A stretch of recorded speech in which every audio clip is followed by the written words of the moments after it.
What's going on, guys? So this is in the new shed. So right now I'm filming on the brand new iPhone that I got. The old one that I was filming on and have been using on this channel for a long time was my old iPhone 7. So now I've upgraded to an iPhone XS, which I think is like the XS.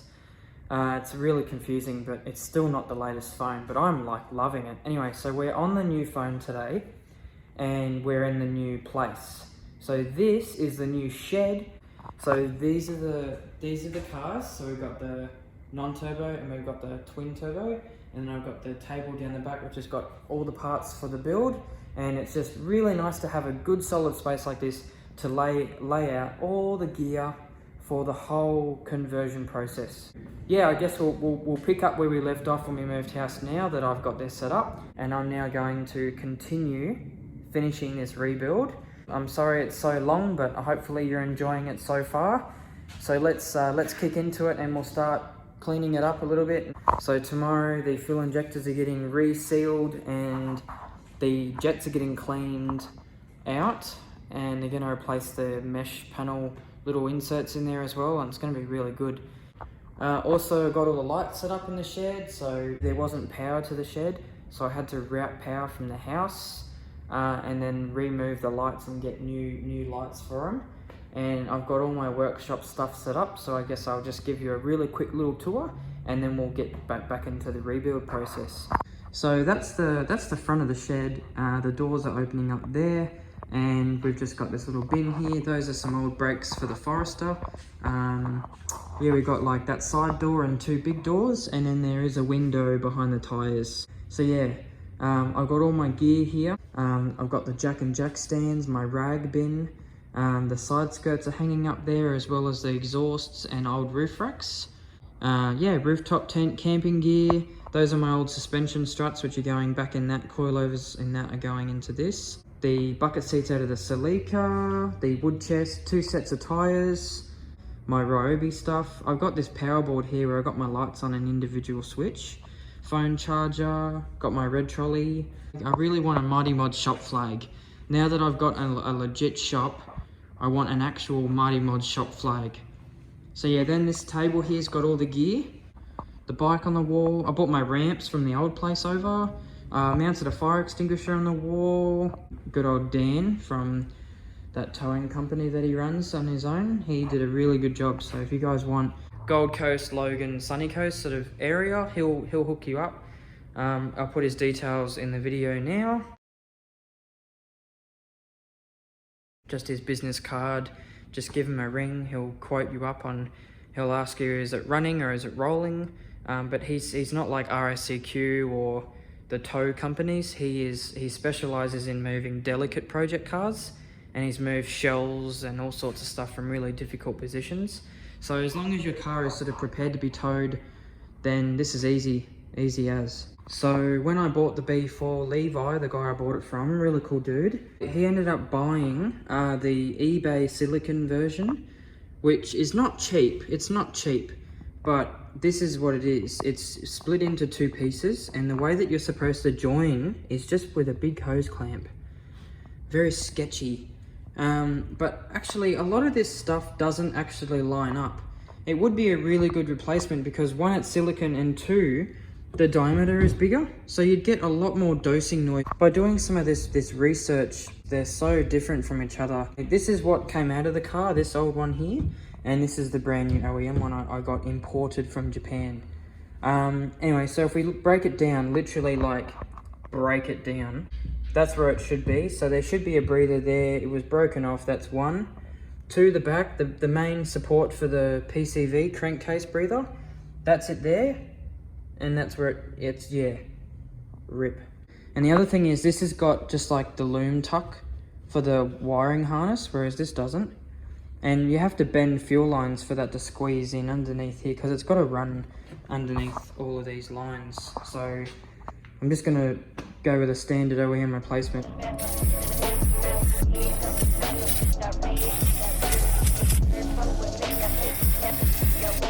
Crankcase breather. So that's the crankcase breather right there. That's looking disgusting down in there.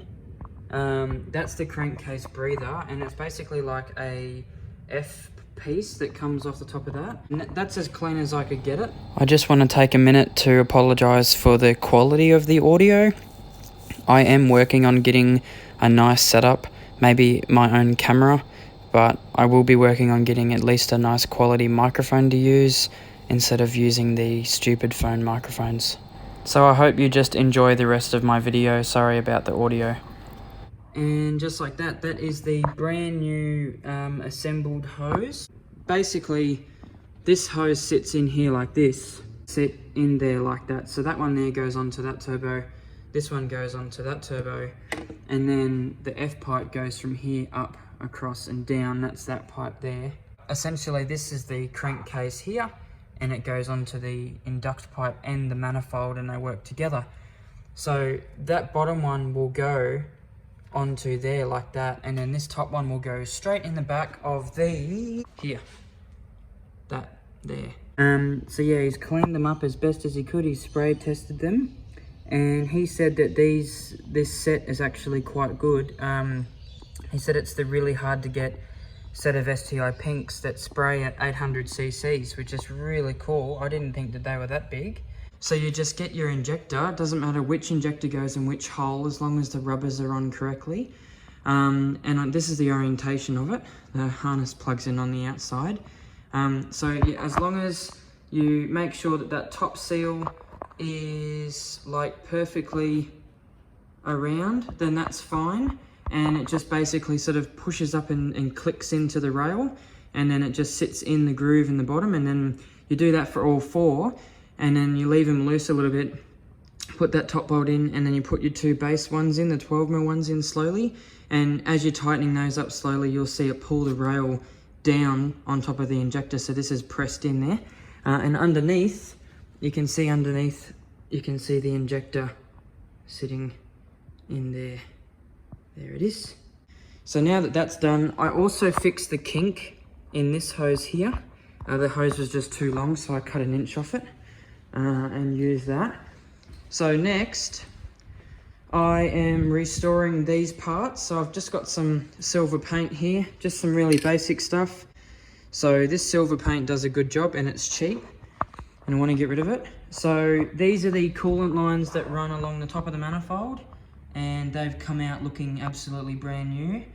Before, they were just like this old faded green color. I originally thought about painting it black.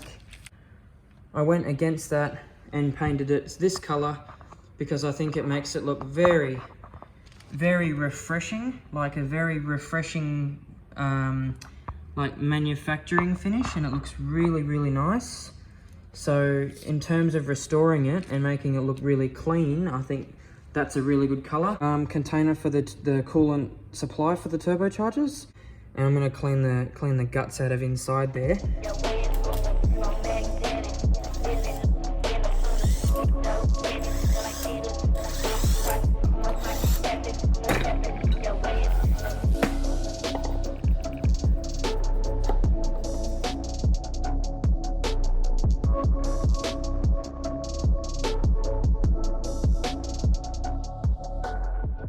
The twin turbo legacy inlet manifold is now officially ready to go into the engine. So we have everything connected and everything plumbed up underneath. It's bolted in, it's all official, and yeah, it's ready to go in. So here it is, the motor. Lots of stuff. I've done lots and lots of different stuff.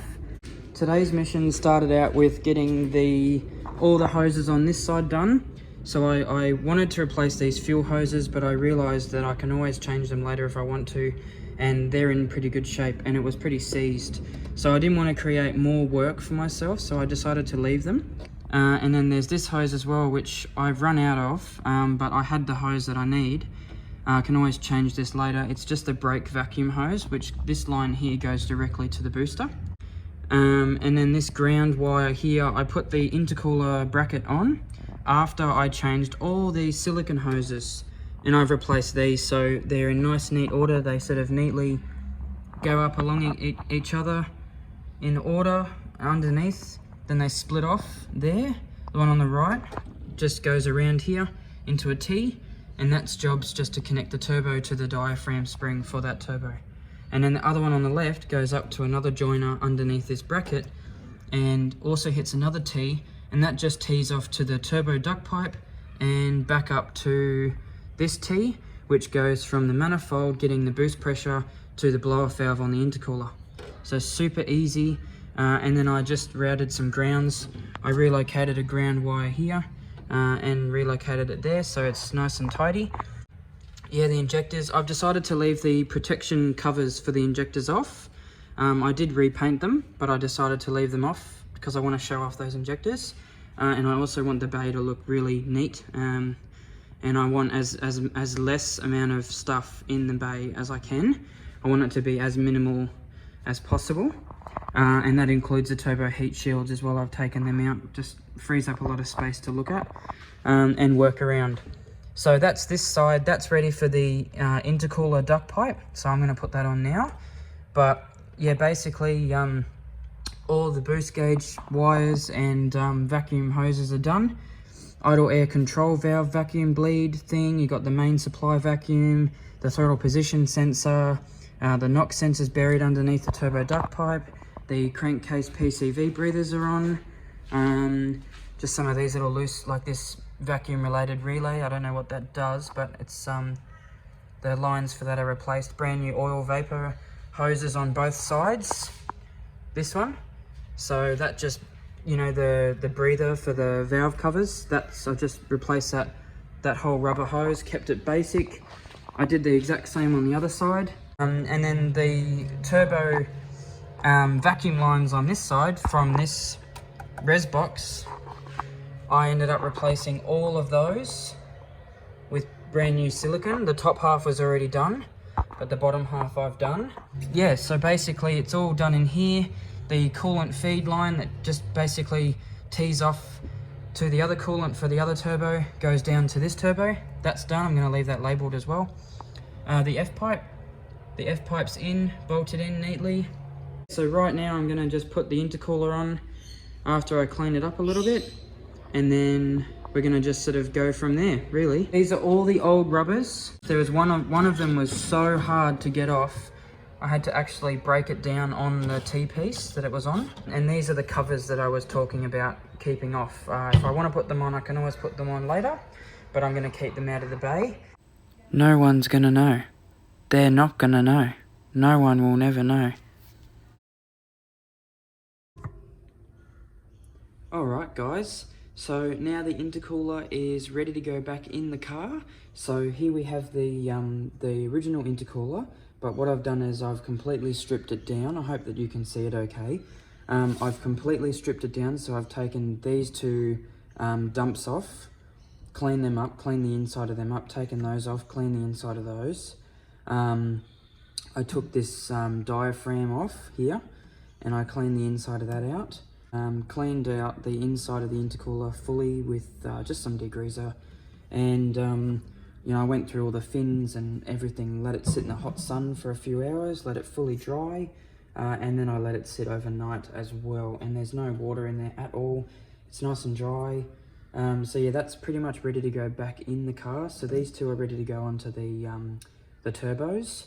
And then I've got all my vacuum ports underneath there ready to go as well. And see, if you can see, it's nice and clean inside there. It used to be all black. I got this gushing of black liquid coming out, which is really good. So that's fully cleaned out now. I wouldn't want all that dirt shit going through the clean inlet manifold and all those brand new hoses and into the turbos as well. That is my BOV block-off plate. I made that out of a old Captain Morgan can. Now basically it's like a block-off plate, but with a little bit of a laugh to it. It's kind of like every time the turbo goes, you know, it can be like, oh, there's Captain Morgan. Pretty much the finished product, minus the coolant in the turbo feed and the pod filter. The intercooler is reassembled. A lot of fiddling around with the vacuum hoses underneath, but I done that like I took it off upside down. So I installed all of the vacuum lines where they needed to be on the underneath of that while it was sitting upside down there, so it made it a lot easier. zip tied them all on nice and tight, so because if they pop off, you can't really see, you know, what ones need to be changed.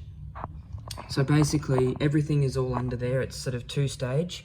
So you got to do it like, you know, with it up and then make sure it's not going to come out, and then putting it in is like a secondary thing. So that is a little bit time consuming, but you know, basically it's just all tucked around here. I'm going to make it a lot neater than that, but for now I'm just going to tuck it there.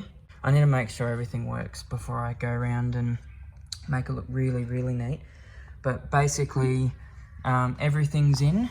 So I ended up getting that on the turbo, and I ended up getting the other one on the turbo there, and then I got the intercooler dump pipe on. It started to split a little bit, but that's fine. I ended up getting it on, so that's on there. And the joiner, I had to rape the joiner. I had to cut it up. It was too wide, like it was too long, so I had to try and cut little bits off and bring it in and test it. But yeah, I've got the clamps on there and I've clamped it down so it's nice. If you're ever adjusting the cable, I call it the hammer, and the hammer is just behind there, and essentially when the throttle opens, the hammer at the back has to hit that. So I've got the cable so that as soon as it touches, it takes tension, and you should hear that noise. So that's just like the little knocker hitting the back of that. If you've ever had a cap gun, it's sort of similar to the cap gun. Anyway, I am very nervous, but everything's all in, you know, and nice and legit. So yeah, and then over here I ended up fiddling around with the vacuum lines again, just to make it look a little bit neater. So because she tucks underneath there, wraps around, and is underneath here, because it was coming up too high for the bonnet to close. So I ended up tucking it underneath there a little bit more, and then just enough of a bend so it doesn't have a kink, but it's perfect. We'll see what happens. So let's do this shit. There we go. Got some coolant in there. I just made up a mix in this bottle, 50-50. I'm so nervous. Alright, we'll do our last prime now. And crank. First attempt.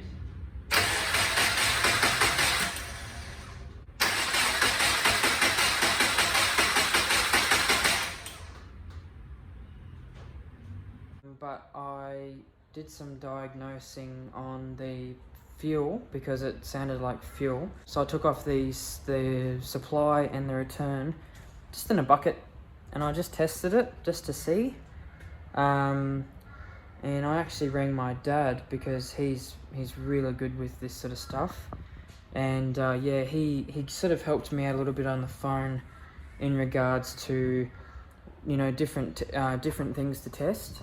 And yeah, it was great help, really good help. So now I doubt that it's anything I've done amongst my rebuild, like in the injectors or anything like that.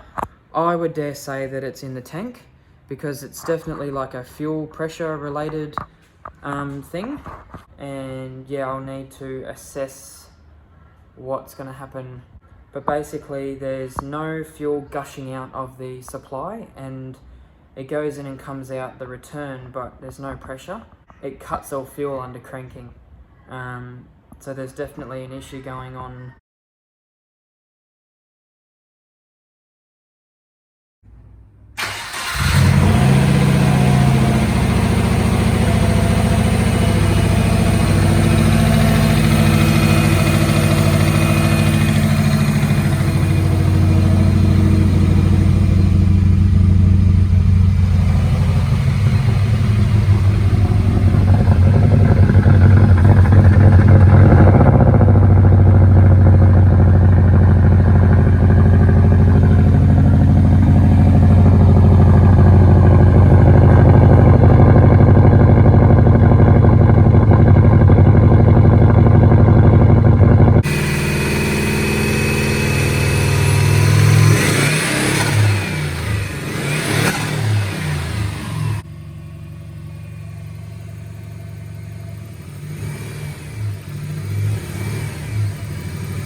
jerry can, and it's sorting itself out now.